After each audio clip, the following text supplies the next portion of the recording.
Mga kaganapan sa ating himpilan, ihahatid sa inyo, #PalaNews.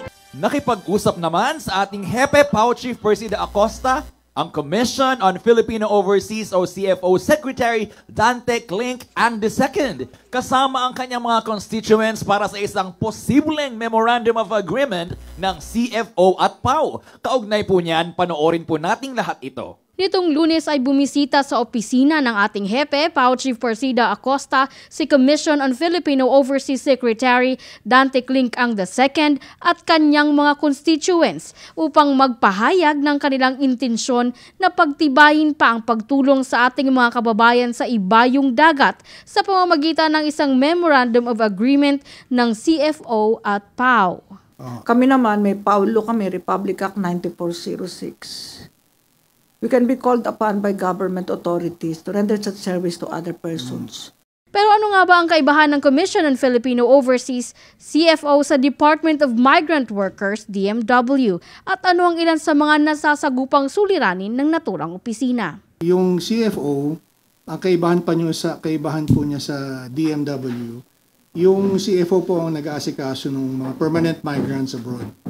So yung DMW, sila po yung nag-aasikaso mga workers. Oo. So bali po yung mga inaasikaso nila yung umaalis with an employment contract. So sa amin naman po yung umaalis with a residency permit.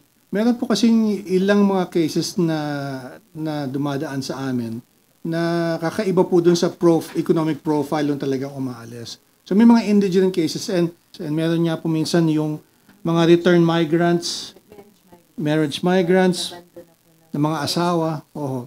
So wala silang request. At saka Chief, baka yung mga legal outreach, baka pwede namin kayong makausap paminsan-minsan baka. Positibo naman agad ang tugon ng ating punong manananggol pambayan.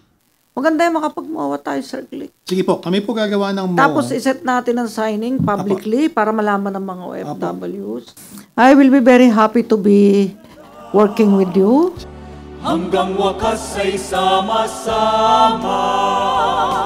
Pilipinas, Pilipinas, isulong magandang bukas. Kahirapan ay magwawakas upang kaunlaray malasap. Pilipinas, isulong ang magandang bukas. Magandang bukas. Ako po si Geraldine Ranyes para sa #PalaNews. Persida Acosta, hustisya para sa masa, katarungan laban sa kahirapan.